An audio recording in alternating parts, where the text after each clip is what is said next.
and welcome to Chatty AF, the Anime Feminist podcast. I'm Dee, the managing editor at AniFem. You can find all my writings on my blog, The Josei Next Door, and you can also hang out with me on Twitter at Josei Next Door. And I am joined today by fellow AniFem staffers, Vrai and Peter. Hey, I'm Vrai. I'm an editor and contributor at Anime Feminist.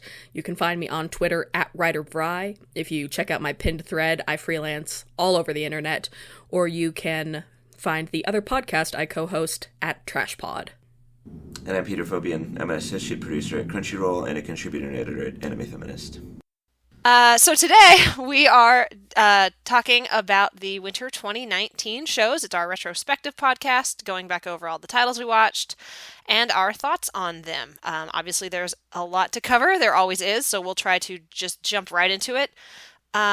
We'll move from the bottom of our premiere review list up, and we'll go quickly through the bottom stuff because not as many folks on the team are watching those. Peter, I know you keep up with basically everything. Was there anything in that bottom chunk that you're watching that none of us are that is worth a shout out? I don't know if there's anything to say. Girly Air Force had a really weird ending. I think they watched the movie adaptation of Stephen King's The Langoliers. Well, Vrai got that reference. Yeah, but I don't know if that's really worth discussing. That's almost worth going to look at. Oh my god, that's amazing. It's weird. Yeah. Quintuplets pretty much went as I predicted. Wadatin maintained the course. Yeah, I think it's all pretty much everything is what we have said it was already. That tracks. Yeah. Okay, cool. Then we can continue forward from there. This one is so far down the list, which is wild to me, but it was because the first episode just had so many handsy boys, and it's Meiji Tokyo Renka. And I don't have a ton to add after the midway point on this one. Like I said there, it got a lot better. It became more about Mei, kind of figuring herself out and kind of the person that she actually was when she wasn't being socially anxious about the fact that she could see ghosts. And she finds a group of people who really appreciate and respect her. And I do not, for the life of me, really see what she saw in the guy she kind of ended up with. But she was happy. The show was very focused on what Mei wanted and what Mei needed, and that made it really nice. She was a fun character all the way through. There's some nice little one-off ghost stories or just episodes where the characters hang out. There's an electricity rap that is glorious.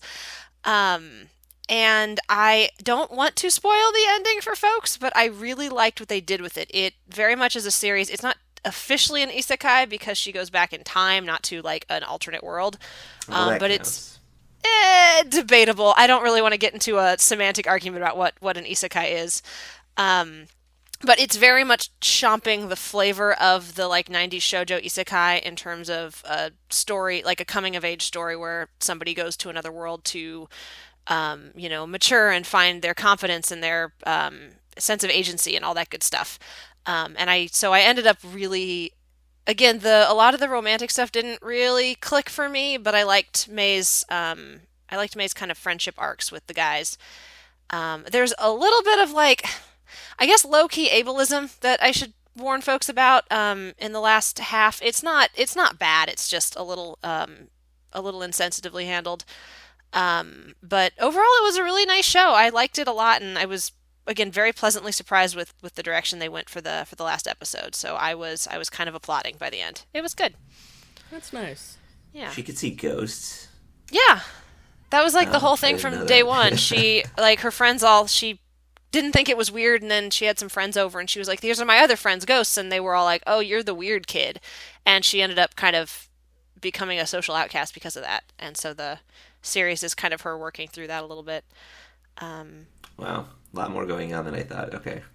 Yeah, it was a surprisingly delightful show. The director had a really good sense of comedic timing, so I hope I should have looked up the name before I started this, but I hope they do some more like comedy focused stuff, because to me those were some of the best elements of the show, was that it's kind of goofy sense of humor. Yeah, it was nice. I would recommend it, just with a few very, very minor caveats.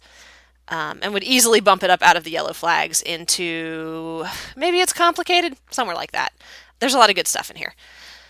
Moving from a show that pleasantly surprised me to a show that unpleasantly disappointed me. Oh boy. Magical Girl Spec-ops Asuka. I dropped it like a hot potato during the, how do I want to describe this? Psycho lesbian torture porn scene? Does that cover it, Peter? Yeah, that's pretty descriptive. Yeah, I didn't even get through the whole thing. I got 60 seconds in, went, oh, they're not going to cut away, and said, I'm done with this show. Can't deal. Yeah, I immediately fell behind with everything after we recorded the mid-season, and then I was gonna go back to Asuka, and D, you told me, like, so by the way, yandere is still gonna yandere, and I'm like, oh, I'm just gonna save myself that effort. Yeah. Yeah. It was gross. The last episode was probably the worst, so... Oh, excellent. So it didn't even... That's so nice. So yeah, I think that one was kind of a bummer, because we all felt like, even though there was definitely some bad things about it, there was also some really good stuff, and it kind of had a torture fetish, and no, I'm done with, I'm not going to do that, so... Yeah, literally take out the torture, I probably would have been pretty fine with the series, past a few weird things with Kurumi, but then they had, 3 torture scenes? Yeah. Really I mean, I dropped it at expensive. number 2. Yeah, really just rolled around in that unpleasantness, so... Mm-hmm. Peter, the next 3... Okay, you did keep up with ENDRO. I know at the mid-season you said there was some kind of nice stuff about it. Where did you fall by the end of it? Well, I actually, it slipped my mind. I don't know why it did, but there's probably something bad I should say about it. The show is getting a lot of praise, and it's one of those things that I notice where somebody will really talk about how good a show's representation is, but they will not add any caveats. And usually I'm watching the show, and I'm like, maybe before recommending the show, you should mention the fact that there's a pedophile in it, because you said it's so inclusive and has good representation of LGBT people. There's a lesbian pedophile in that show. Why is that a thing now? Yeah. I know why it's a thing now. We don't have time for that today. Yeah. Demon Lord is brought back as a tiny girl who becomes their teacher, which in itself is, I mean, it's kind of weird, but there's no problem with it. But then one of her coworkers is, very apparently wants to have relations with her. There's this joke where she says the quiet part loud and the loud part quiet. And it's really creepy, and I thought they were done with the character, but then they brought her back pretty much right after the mid-season podcast. So, I mean, the rest of the show's pretty fluffy and inoffensive. It's got that okay scene that it never follows up on in regards to the princess loving the hero. It never follows up on it, sorry. That was it. I mean, she remains obsessed with the hero remains oblivious. It gets uncomfortable. She actually almost engineers the rise of the Demon Lord, so that she can have the hero rescue her, in effect giving the Demon Lord weapons and putting the world in danger just so she can watch Yusha save her, which came across to me like, I don't know, she almost accidentally destroyed the world because she was so obsessed with seeing Yusha beat some people up, I guess. Yeah, that doesn't seem super healthy. Yeah, not great. And then there's the pedophile, of course. So, yeah. I think that she said episode 2 or 3 briefly. If that doesn't bother you, just I think there's maybe 5 or 6 occurrences, very short occurrences of her. So she's not a major character. She's just that nails on chalkboard. This is not a Dragon Maid situation. She appears from time to time. It's not same. I wouldn't call. God, what was her name even? Lukoa. Yeah, she didn't appear too often. I'd say that character appears less than Lukoa. But she definitely exists, so if that's a deal breaker, the deal is broken. Yeah, no, and that's good to let folks know about for sure, because like you said, sometimes that can get swept under the rug when it's definitely important for a lot of folks. We need a shorthand for that one character in the comedy anime that almost ruins it, because I'm watching Azumanga Daioh for the first time right now, and boy howdy, that sexual predator teacher sure is nails on chalkboard every time he shows up in an otherwise very fun and silly comedy. Yep, Azumanga's definitely one of my favorites, and boy. And there are there's a lot of anime comedies like that. Squid Girl had a similar problem. This very show will be doing it again. Yeah, so we need a shorthand for that, some kind of some term. We'll have to come up with something clever. But while we stew on that, I will skip Domestic Girlfriend and Pastel Memories because none of us kept up with those, and I will go to one that we all three watched. My roommate is a cat. Anime of the season. I'm not sure I would award it that. It was really good. I It's stopped been a bad myself. season. No, well, okay, I wouldn't because of sequels, which we'll get to eventually. Yeah, fair, but I'm not watching any of those. yeah, but no, My Roommate as a Cat was delightful all the way through. The other thing I love about it is, I mean, especially just now coming off of ENDRO and talking about these like sweet comedies that you want to recommend to folks, but it's like, oh, but then there's this thing. I don't feel like there's any caveats to this one that are like, I mean, obviously there's stuff like, we talked about this in the mid-season, like if you can't handle like animal death at all or stories about like social anxiety at all, like that's understandable. But as far as like actively harmful things in a series like a pedophile character or whatever, I don't have to worry about this. I could throw this at people who aren't that into anime and be like, do you like cats? Do you like shows about cats? You will enjoy this. It is sweet and nice, and the main character has a nice little arc. It's about, building a family, and it's just good. It's really nice. Like, again, I think my opinion on this season as a whole is I finally got around to watching Laid Back Camp, and that was really good. But this was such a nice show, and it warmed my heart, and it just built on itself really appealingly every week in a way that, like you said, it's so common for comedy series to kind of hit a dip somewhere in the middle, but this was just nice all the way through. It's definitely my pick of the new IP that is not a carryover. Yeah, and again, I like that there really aren't. There's a couple of like minor sort of content warnings, but there's no real caveats to it. It doesn't have a mean-spirited bone in its body. It's a very sweet show about a social recluse and his cat and how they kind of help each other grow. It's just nice. It's just nice. Any thoughts to add to that, Peter? I think you two pretty much covered it. Yeah, it's not a super complex show, so there's not a ton to like really dig into, but yeah, it was good. It was, again, it's always a relief when I can. Boy happy. Yeah, and boy makes cat happy. It's true. It's a love story. And again, it's always such a relief to have shows like that because there's a lot of stuff I love and I still have to asterisk it in this one. I'm like, I don't have to. That's nice. So, hooray. So next one on the list is Kemurikusa. None of us watched it. My roommate did. He really liked it, but then when I asked him, do you think I would like it? He goes, I don't know. So yeah, I don't. It's weird. Yeah. Oh, did you end up keeping up with it, I watched like Peter? the first 4 episodes. It's very weird. It's got some Girls Last Tour vibes, but it's like in that really kind of janky, almost kind of, how Kimono Friends was a little. Well, I don't know if you do know it. Yeah, the CG was so janky that it was like almost charming. Like the people were aware of how weird the CG looked and kind of leaned into it. Yeah, it's got that feel, kind of a post-apocalypse thing. Well, it's the same studio and director, so that tracks. Oh yeah, very similar. So if you liked Girls Last Tour and don't mind some really wonky CG, then Kemurikusa was pretty good. I at least didn't see any problems with it. I might have to go back to it then, because I really enjoyed Girls Last Tour. So maybe that's one I'll give a try. Spring is looking to be possibly busy, so maybe not. But folks, if you did watch it and you would recommend it, let us know in the comments for sure. Yeah, I certainly It wasn't a show I wanted to keep up with, but I was sort of impressed by how endearingly weird the premiere was. So.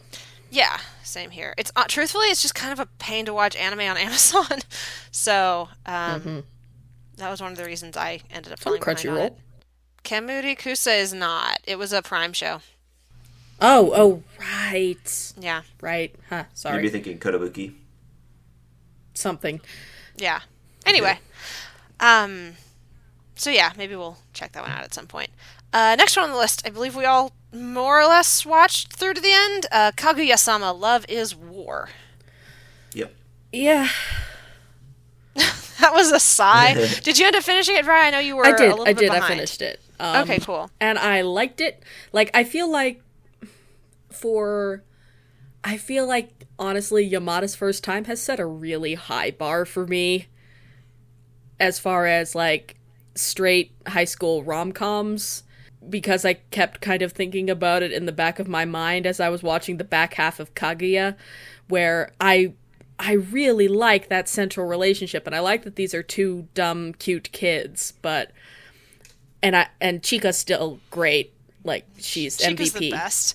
And Yeah. honestly, Shirogane's sister is pretty good too, but honestly, there were so many moments where it dipped into being mean that I didn't like. I didn't like that all the way through the end, it kind of yo-yoed back and forth between emphasizing the importance that Chika is Kaguya's first friend and she really values her, but then she drops her at the drop of, the drop of a hat, for in case anything about Shirogane comes up. I didn't like anything about Ishigami. Ishigami, yeah. Oh my god. Like, it was bad enough when I thought, all right, I'm not, this joke about him being terrified of Kaguya already feels played. And then he became like an incel character, and I'm like, oh, I hate this.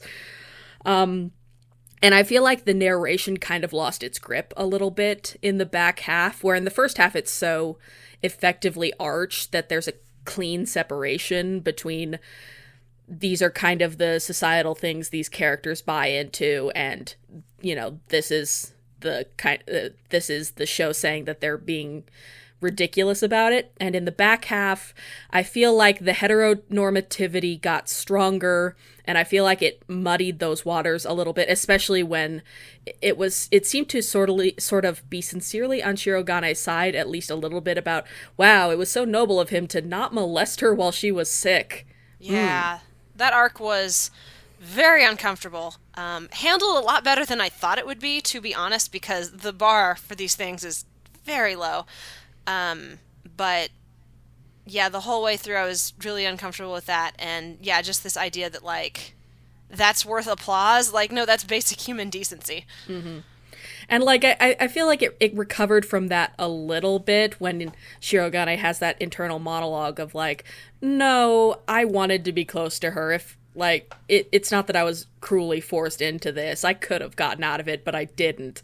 And that warmed me back up to it a little bit, but it was still, yeah. So, like, I kept going all the way through, and I think I'd recommend it as a problematic fave because the sketches that are on are so on, and I do think that they're cute. It's a cute first love story, but also I was really annoyed that I get that you can't have it end in a love confession because of the series' hook, but it felt like they should have had more of a breakthrough, Like, I ended up feeling unsatisfied with that last scene.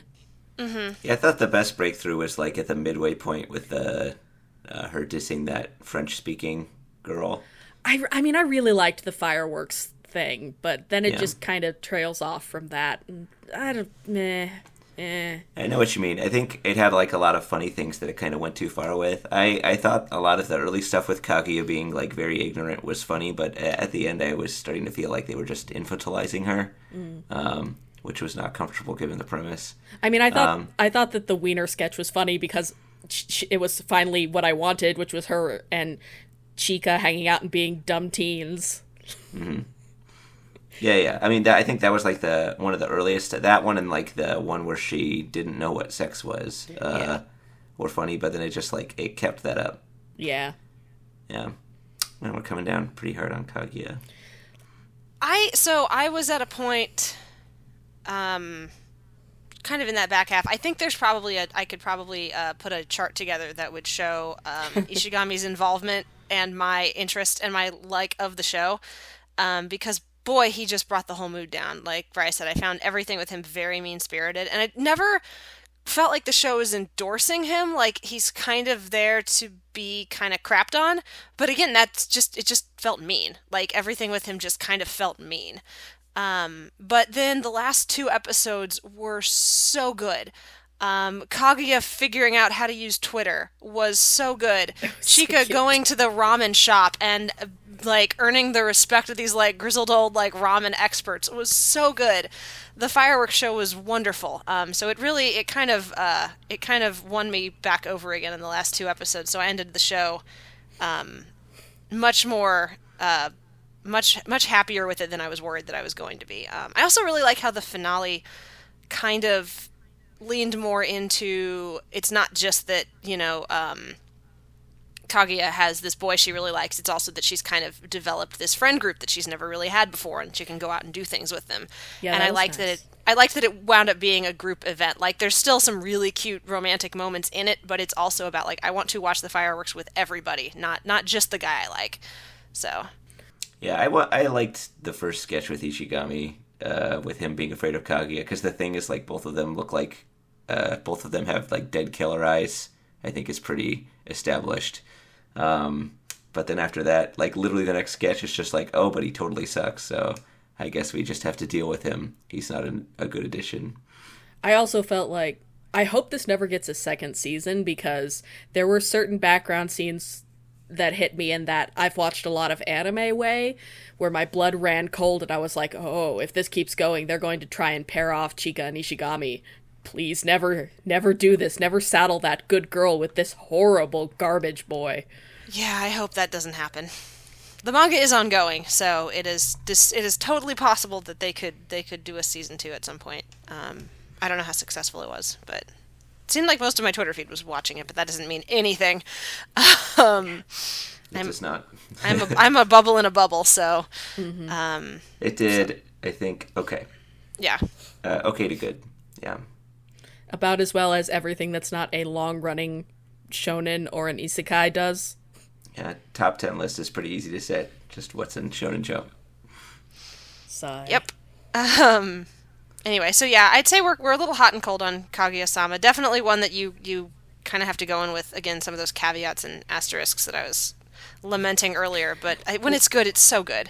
Like the fact that it has the best opening of the season and it's sung by a guy who's done blackface. It's just full of things like that. Yeah.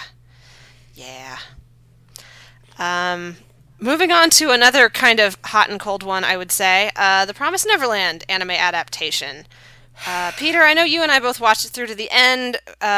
Folks at home, if you weren't here for the mid-season, all three of us have read the manga to some extent. I think Ryan and I are up to speed on the paperbacks, and Peter, I think you're caught up on, like, the Weekly Shonen Jump digital releases, yeah? Yeah. Yeah, so the manga. we knew everything that was going to happen in this first season going in, basically. Yep. And I think we had a wide variety of reactions to the adaptation. I dropped it after Krone's arc. I couldn't. All the joy went out of my body. I feel like it's a good enough series, and I'm, like, really glad people are enjoying it because it's a good series that deserves attention, and maybe it'll lead them to the manga. But honestly, I was just so constantly deflated by all the little adaptational choices that it made that I feel like undermined what makes the manga so special to me. And I kept getting smacked with that as I was watching to a degree that I couldn't enjoy what the adaptation was doing well anymore, which there are things it does well, but it just felt like it fell into that uncanny valley of a pretty good anime, but just not a good adaptation. What specifically did you feel like it was missing for folks at home who maybe watched the anime or haven't read the manga or something like that? Oh, right. I feel like we should link Jet's really, really good, like, sort of breakdown postmortem of Krone's arc that he did after the episode with her death, because I feel like that hits a lot of it, and I'm just going to be parroting some of it. But I think that the metaphor in the anime leans too hard on this is about, animal cruelty, animal production, meat farms, whereas the manga and the article, and your article touched on this ages ago, it's our featured post right now. Yeah. Yay! Yeah. The manga is this really cutting commentary on the Japanese school system, and also the fact that its female characters specifically are pushed into competition with each other when, if they could only form these bonds of community, then they could overcome this system that's separating and oppressing them.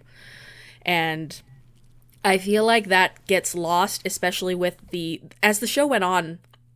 I really started to hate the removal of the internal monologue more and more, because I get it. I get the adaptational choice and why it feels cleaner that way, but this is a show that's so much about people's internal lives that I feel like it eventually became very clear that you can't do without, at least for me.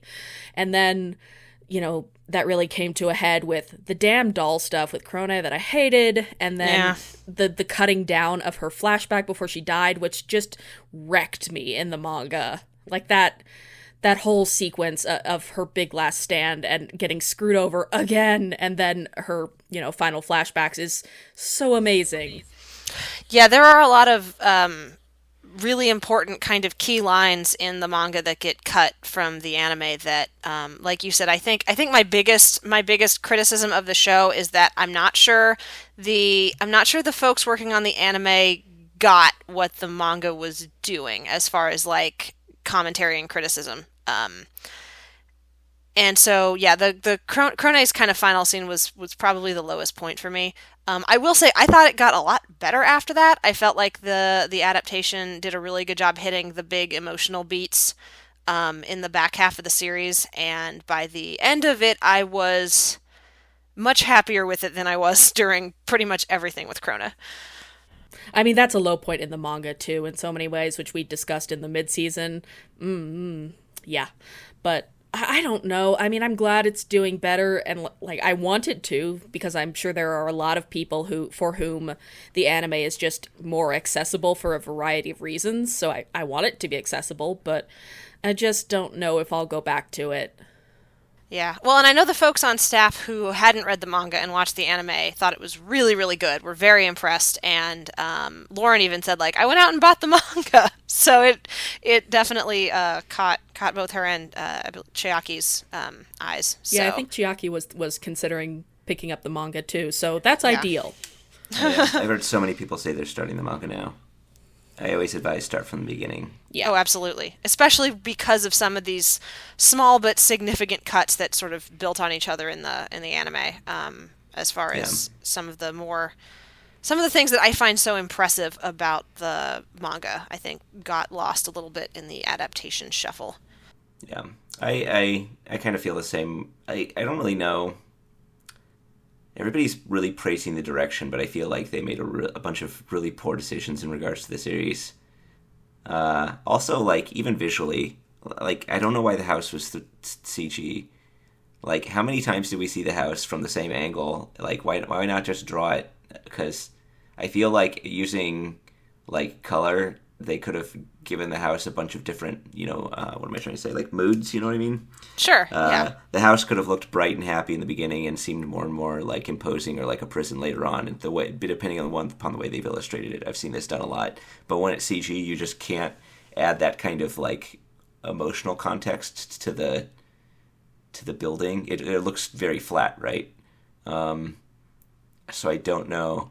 And there was no reason to make it CG that I can determine. I don't know why I'm sticking on this house, but that felt like a really weird decision. It seemed like we saw it from 3 angles, and they could have easily had a background artist just draw it in a variety of, like, lightings and really done a lot with that, but they didn't.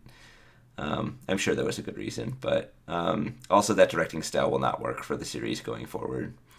And they have announced a season 2, so I guess we'll see where they go next with this, or if they try to maintain the course. Yeah, the tone of the series changes a bit after the escape, so... Yeah, it's a much more horror fantasy series after the escape, so that'll be a marked change. Yep. That's also when Emma starts hunting animals to feed herself, so I don't think all the ones saying it's advocating not eating meat are gonna have an issue with. That's probably when they'll drop off. Yeah, I've never cared for that interpretation. I think it is kind of reductive and surface level, and sort of misses some of the broader connotations of the way the characters, especially the female characters, are sort of pushed into continuing to perpetuate this system. And to me, that is so much more interesting. But again, we have articles. We'll link them in the show notes for folks to check out. They're now spoiler free if you've caught up with the anime. The greatest sin of the anime adaptation is that it did not include that adorable omake where Krone and Isabella just sit down and have a nice lunch. Oh, yeah. I love that one. It's the best. Or the one where Isabel tries to cut off Emma's antenna. Oh, no. And it keeps dodging her scissors. Yes, the omake are very cute. And coming in between all of the, kind of horror elements and tension, it's just an interesting tonal shift. So, read the manga. We continue to shout. Yeah, and I feel like people who were maybe a little disappointed that Emma is sort of the main heroic female character of the first season will be pleasantly surprised with at least as far as I've read in the manga going forward. There are more good female characters. Yeah. Okay, so yeah, there's the Promised Neverland. I don't really think we have much else to say there. The next one on the list I finished, but I don't want to talk about it. It's Grimm's Notes, the animation. It is a big ball of wasted potential that at one point you think maybe it knows what it's doing. No, it doesn't really have a plan. Just watch Princess Tutu, folks. They're kind of engaging with the same general ideas, and Grimm's Notes doesn't even handle it clumsily but well. It just whiffs at the end. It's a big nothing anime. That's my thought. Peter, you finished that one too, right? No. You gave up? It just became apparent that, same thing. It was not going to actually explore any of the ideas that it set up. And in fact, the ways it was engaging with them actually put me off. So I just got extremely bored. Yeah, I gave it more, I think I gave it a little more leeway or chances than I should have, and then by the time I realized, oh no, I'm cheering for the bad guys, there were only 2 episodes left, and I was like, screw it, I might as well finish the damn thing. So yeah, yes, I relate to this experience. Yeah, so it did the thing. It made me root for the villains, and not in the cute Pokemon way where I really want Team Rocket to succeed. It kind of just did it in the psychopath way where I want the whole system to be torn down. Yeah, I think the series could have engaged with the idea of this is a messed up system, but there's a better way to break it than manipulating people and hurting people. But it didn't even really try. There's one episode where it thinks it's doing the thing where it's don't you think it's terrible that these characters have to keep repeating these fates over and over and again? But then the main character goes and talks to the person in this arc, who is, by the way, Joan of Arc, who is not a fictional character. Grimm's Notes, not a fictional character. So in your fairy tale story, this makes no sense. But so that was it, though. That was bad. Well, and then the protagonist goes to her and is and she's basically it's more important to me that I continue to fight this fight. So even if my ending is doomed, I still want to go through with it, kind of thing, which is fine, but there were so many stories prior to that where you saw characters who were not happy with the hands they'd been dealt and wanted to fight against them. And so for the series to use that one as their one being well, no, this system is fine because look, she's okay with this. It was well, no, but not everybody you've shown us has been. So what are you trying to say? Grimm's Notes didn't know what it wanted to say. I genuinely don't even think I don't think it had a plan. Wanted to say anything. Yeah. No, I think it was vaguely aware that it was playing with some interesting ideas, but I don't think it ever knew how it wanted to engage with that. So it was a big disappointment. And kind of just made me want to watch Princess Tutu again. So always a good decision. Yeah, usually. I need to buy the Blu-ray that Sentai released recently so I can watch it in adorable and wonderful HD. Anyway, that's Grimm's Notes. Grumble, grumble. I ended up griping about it even though I didn't want to talk about it. Next on the list is Dororo, which I know Vrai is watching. Peter, are you still kept keeping up with that one too? I'm very behind. Okay. I am. Well, Vrai, let us know about it. Honestly, it's still my favorite of the season.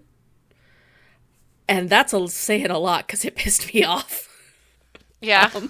But no, I am a little bit behind. I haven't watched episode 12 yet, but it's a 2-core, so it's that's fine. It's ongoing. We can touch. We can touch on it again later.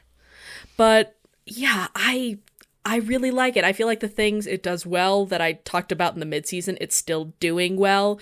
It's really gorgeous. It has a lot of these very tenderly set up metaphors. It's doing this thing that is a little adorably obvious, but I kind of like, whereas where Hyakimaru is getting quote unquote more human, you know, in that, because it's still got that ableist premise at heart, but also he's, as that is happening, he is becoming corrupt because he killed some people. So I like that disjunction.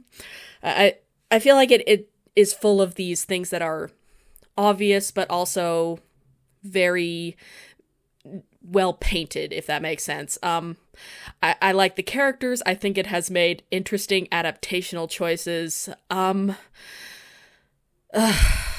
It pissed me off with Dororo, though. So in episode 9, I think it is, we get Dororo's backstory because he is very ill. He catches a cold, and they go to like a nun to have him taken care of, and we get his whole backstory about how his parents were fighting against the samurai, but they were betrayed, and so he's all alone in the world, and trauma, and I love my son. And then at the very end of that episode, the woman who's been taking care of him turns to Hyakimaru and gives a one-off line about, oh, it must be so dangerous for you traveling with a young girl like this. And then it follows up with, as they're walking away and Dororo is feeling better, he gets really flustered and is like, oh, hey, my clothes got taken off. Hey, did she say anything to you?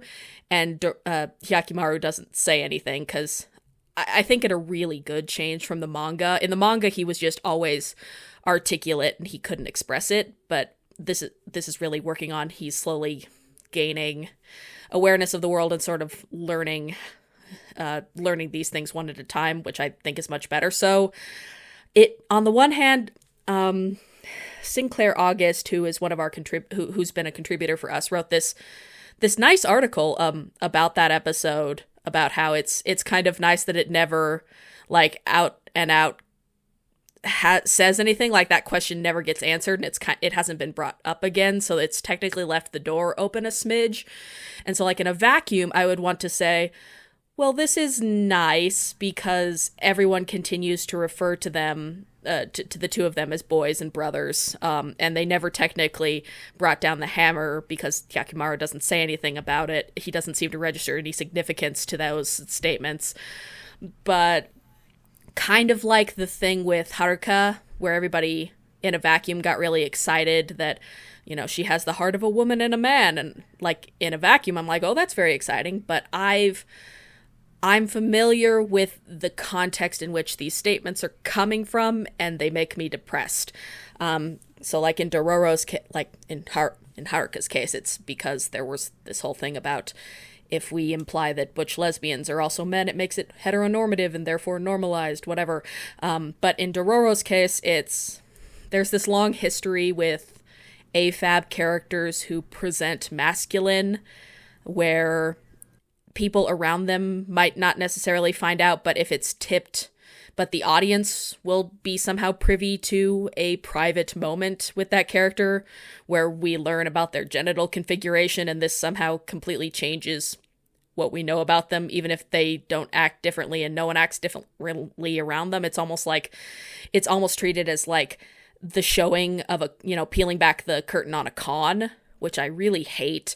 And Lauren confirmed for me that, yeah, the Reddit's already started referring to my son with she, her pronouns. So I feel like I want to give it praise for not hammering that door shut, but I feel like we aren't there yet in terms of trans representation in media.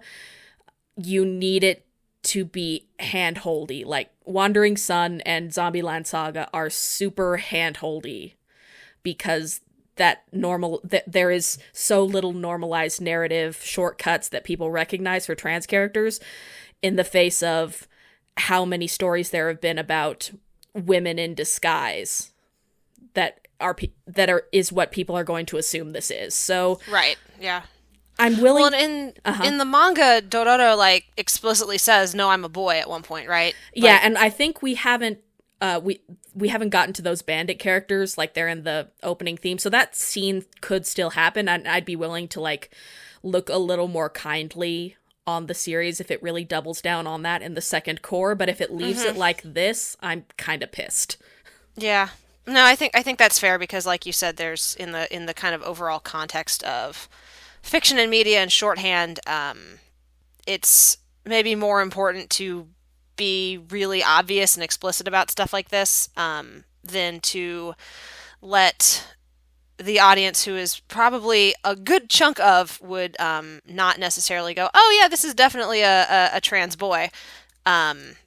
Just sort of assume, oh, it's a secret girl kind of thing. Yeah, that's unfortunate. But I do hope that you get that moment if they're, because it seems like they've been pretty good with the adaptation and the characters, and Mappa of all studios, if I'm going to trust somebody with a queer narrative at this point, they've kind of earned my trust there. So I would hope that they'll give Dororo a moment later in the series to kind of explicitly, say, no, I'm a boy. So yeah, I feel like it says a lot about the series that I haven't dropped it, because that's pretty much my biggest deal breaker. So I don't know. I think I'm, as much as I am enjoying it more than maybe any other show I've watched this season, I think I'm going to hold back on recommending it until it's done. Yeah, I think that's totally fair. We typically don't do recommendations halfway through anyway. So, yeah, keep watching, keep reporting. I might go back to it if I'm in the mood for something a little more grim. But yeah. Okay, so we're entering kind of our last stretch here before we do a little bit of sequel chatter. Peter, did you finish Boogiepop and Others? Yep. Okay, thoughts? Anything worth mentioning? I'm not sure.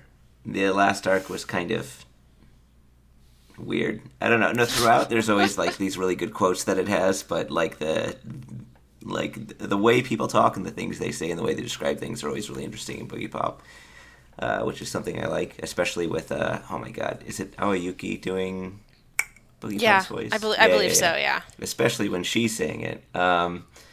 But it's the arcs are all kind of pretty separate, and they're like kind of a take it or leave it. I liked the first one, and then I think it was Boogiepop. Was it Boogiepop and Others? I think that was the actual arc. But then the oh god, I can't remember what its name was.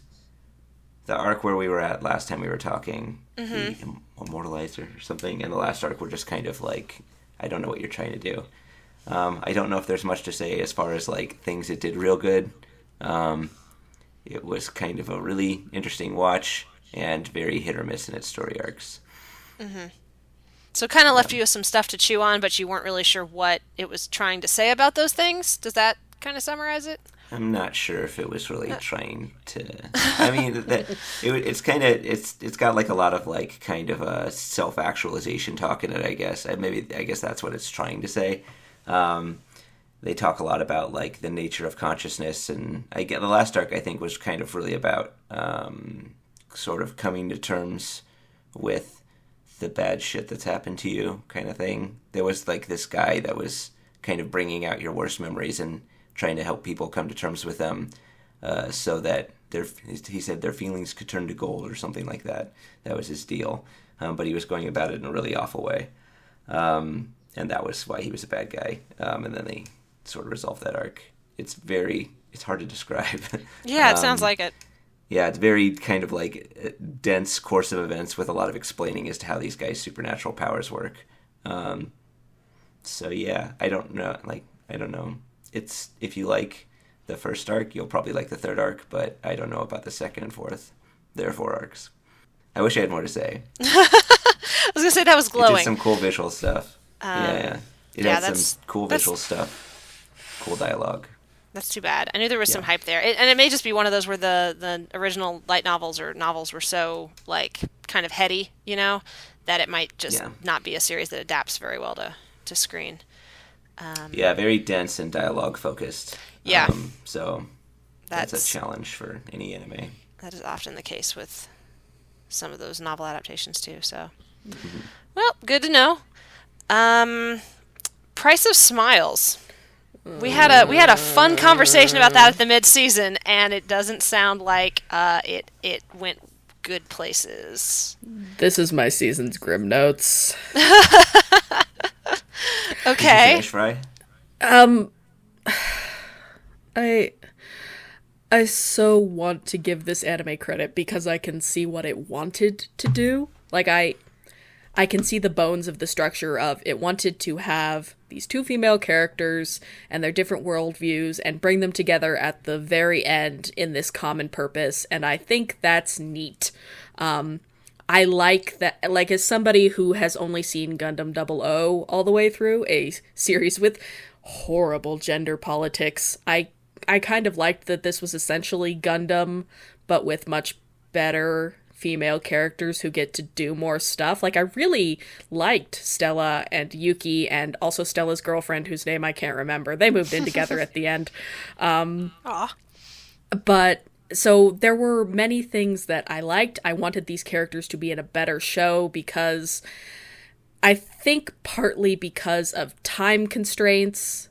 This is a quarter of the length of your average Gundam show.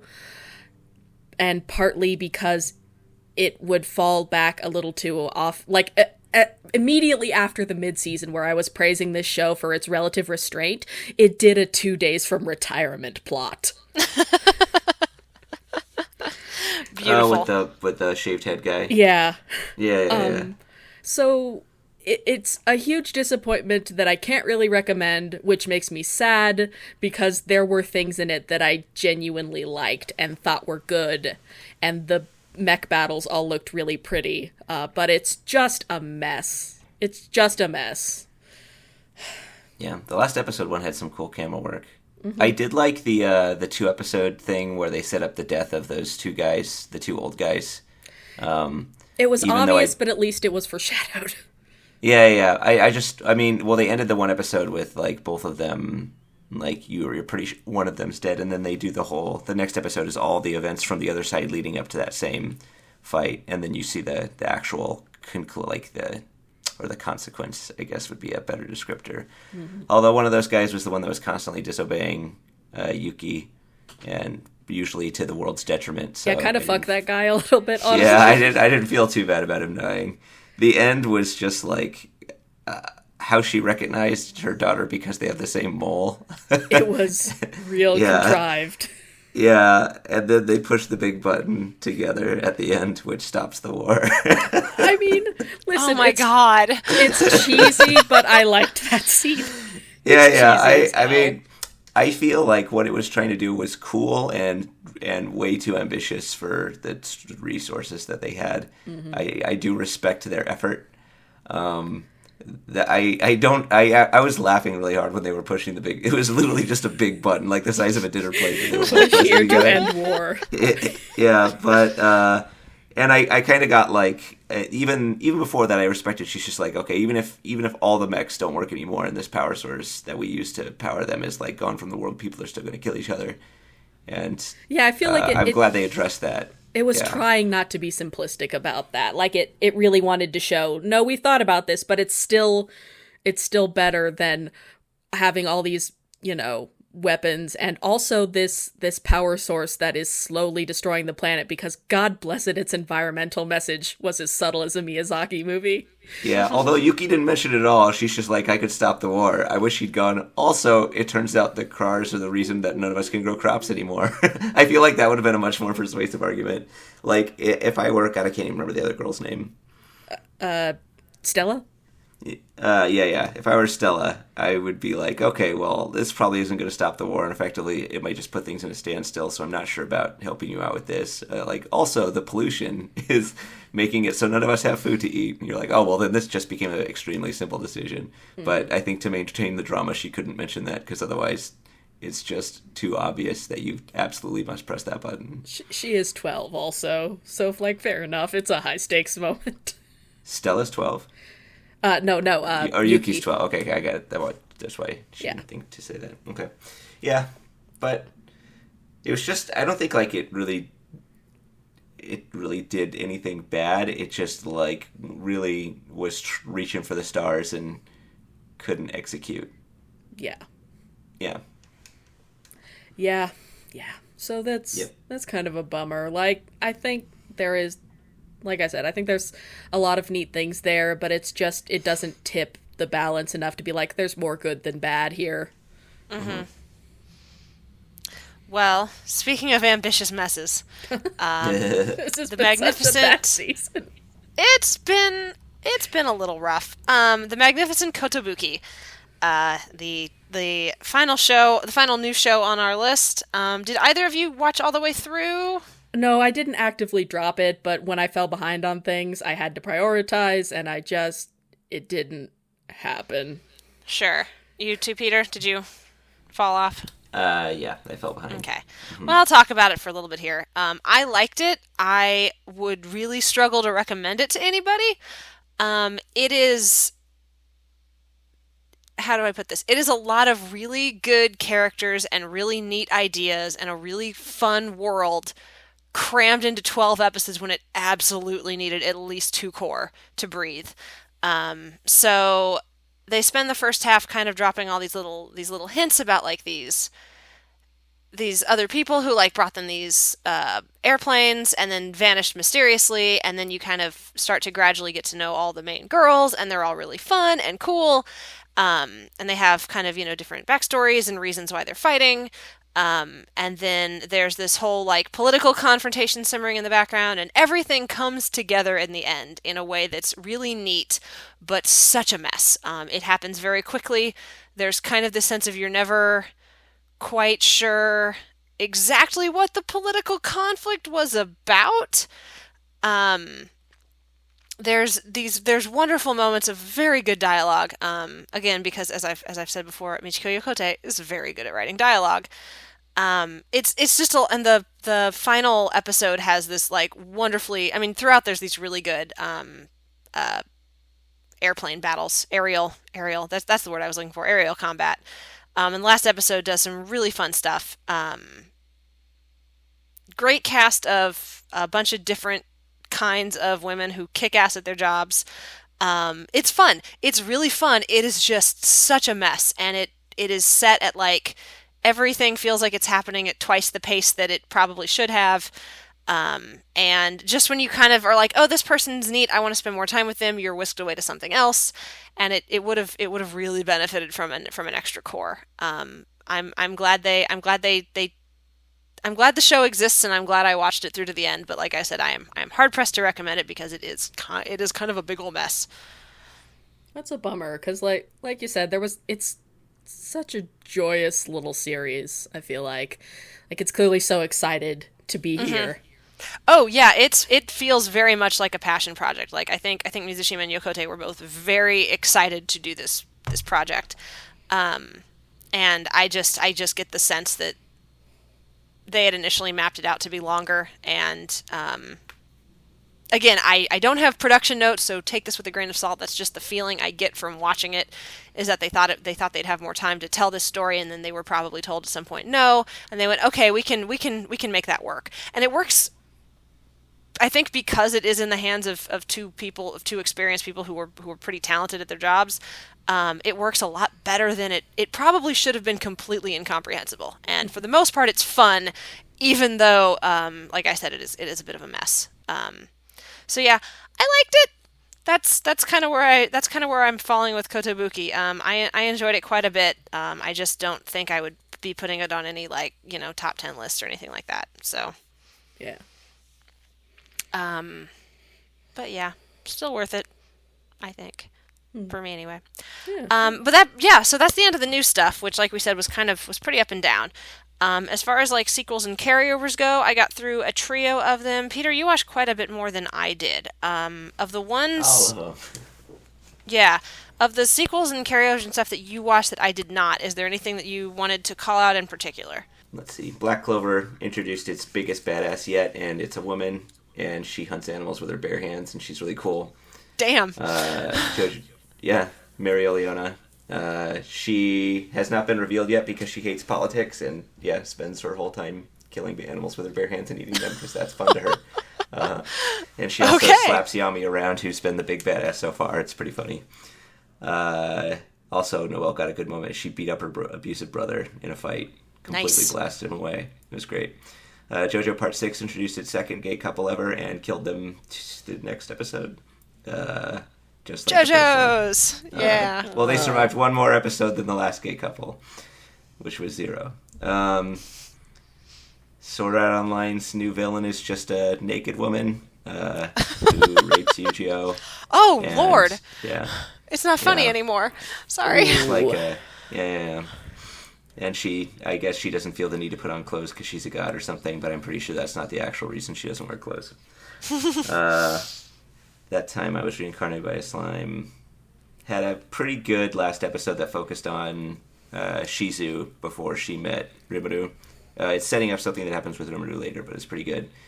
It kind of becomes a great teacher, Rimuru, in the last arc, where he finds some kids that he has to help not get killed by the, I guess the guardian forces inside them or something. It's pretty cute. Probably better than the first half. Okay. At least as far as problematic content. But the series is pretty up and down. Overall charming, though. And that's it. Yeah, and then you and I, the other 3 on the list, you and I have both watched, so we can talk about those a little bit. I guess we'll start with Run with the Wind. I know, I'm kind of surprised you finished that one, to be honest, because I know you were pretty thoroughly done with it at about the midway point. I liked everybody but Haiji, really. Oh, okay. I'm like, this whole cast is cool, but I really dislike Haiji, and he's the one making them do this, so. Yeah, I feel like we could spend... Caitlin was sad she couldn't join us, so the two of you could holler about Haiji again. I don't want to holler about Haiji. I never was really in his camp, but I didn't hate him the way you did. I think I was just kind of in the middle on him. I enjoyed the side characters. It's one of those where I feel like we could spend a lot of time. I feel like I'm hesitant to get too deep into it because I feel like we're either going to spend a ton of time talking about Run with the Wind or no time at all. Because I think there's a lot of little things we could talk about. The fact that I love when sports anime do the big dramatic pushing through adversity and injuries or whatever else to for the team kind of stuff.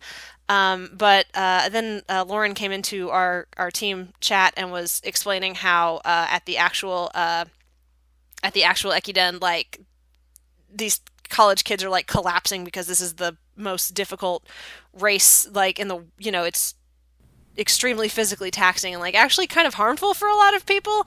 And I was like, oh, when you add that actual element of real life physical destruction, I guess it becomes a lot less. Then it starts to feel like you're romanticizing something that maybe shouldn't be romanticized. Yeah. So I think that was always kind of in the background of my head in the last half, even though, from a purely fictional standpoint, there's some really good emotional beats with the characters. And I teared up a few times and was cheering for them and all that good stuff. So. Yeah. I was really of two minds. Who was the guy who was sick? I can't remember his name. Shindo. I was wondering who was Shindo. Musa's boyfriend. I really liked how it was done. I really liked that they showed his family all sitting down to watch it, and then he starts running, and they can immediately tell something's wrong, and just the room goes silent. I thought that was really good, really well staged. Yeah. Although the entire time I was just thinking he shouldn't be doing this, and Haiji should be calling it off. But he ran through the whole thing. Oh, and he was fine by the next day. He had an anime cold. He was fine. I didn't like that. He was passing out on his feet before he started running, and then the next day he's like, "Oh, my fever broke."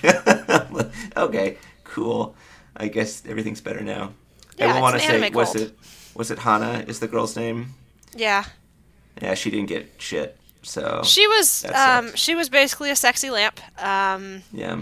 You could have taken it out of the story, and it would have affected the story not a bit.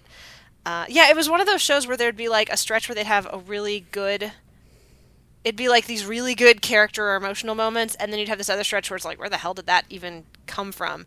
Because there was, I think it was the episode where you get Musa running his part of the race, and his internal monologue is really good, and he's kind of talking about coming together with this group. Overall, I thought Musa was my favorite character probably. And then like, but then like the second half of that episode, it goes into Joji or Jota. I don't remember which one ran first.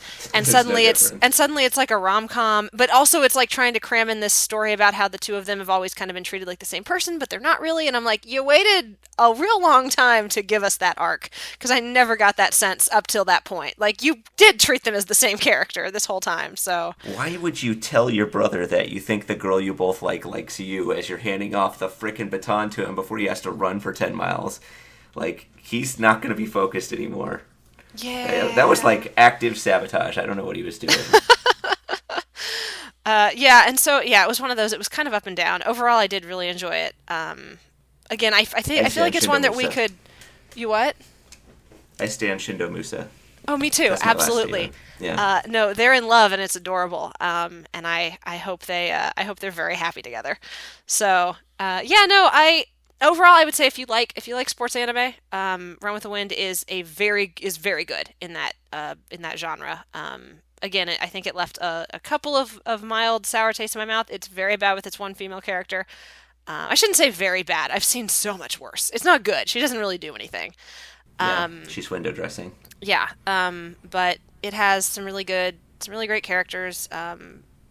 Overall, it handles its. I mean, obviously, I'm not. This is so not my lane, but I've seen Black anime fans online talking about how they enjoy Musa and the way the show overall handles not just him, but some of the other Black college kids who are like exchange students.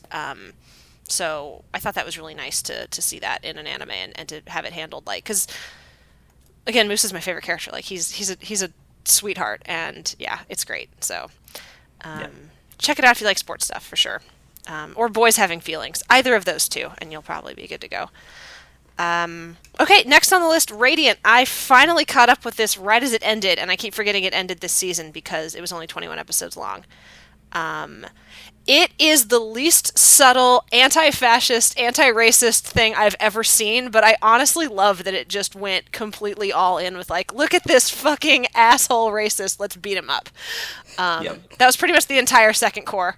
And again, it is the subtlety of a sledgehammer, but we live in 2019, so maybe we need some of that in the world right now. Yeah. The villain was very proud of his mustache that Seth ripped off his face. Yeah. Also, the next arc looks like it's going to have a very prominent POC character in a shonen series, which is a pretty big deal, I think. I'm a bit worried about how it's going to represent one of the Inquisition members, the woman, not the JoJo-looking one, but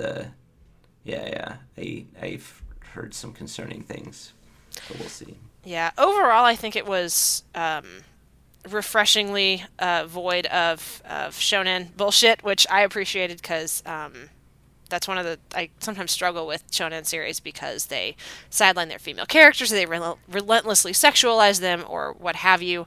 I think Radiant, for the most part, avoids that. I ended up really liking Melly. Like, I think that the kind of split personality thing they do with her is not a great place to start, but but overall, could be a lot worse. It's where's that bar that we embedded in the ground? Yeah. But they taper off on it. It almost feels like maybe the creator realized, like, oh, this might not be a great thing I did, and I should maybe just make it more like when she gets angry, she just kind of goes off, kind of thing.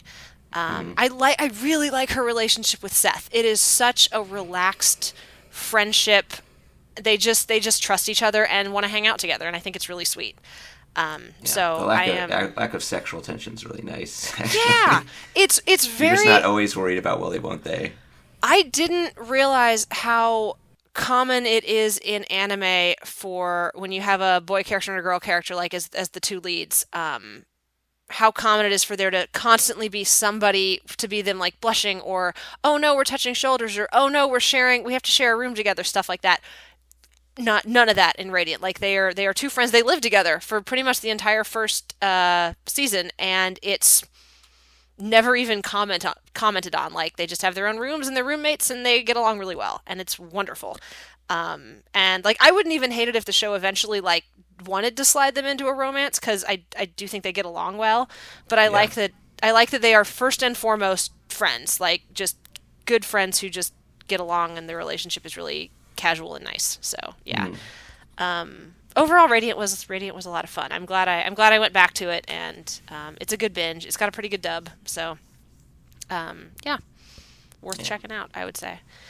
And then what I think I would call the anime of the season, and Peter, you'll have to let me know. Okay, you too. Mob Psycho 100 season 2. Holy crap, was that a good season of anime? Yeah. I was kind of lukewarm on the first season of Mob. Like, I recognized, obviously, the animation was amazing, and by the end of it, I had a better idea of what the manga creator was trying to do with it, and I liked it a lot better by the end. But I was still didn't even make my top 10 that year. Like, it was right on the edge. This season was almost start to finish, just incredible.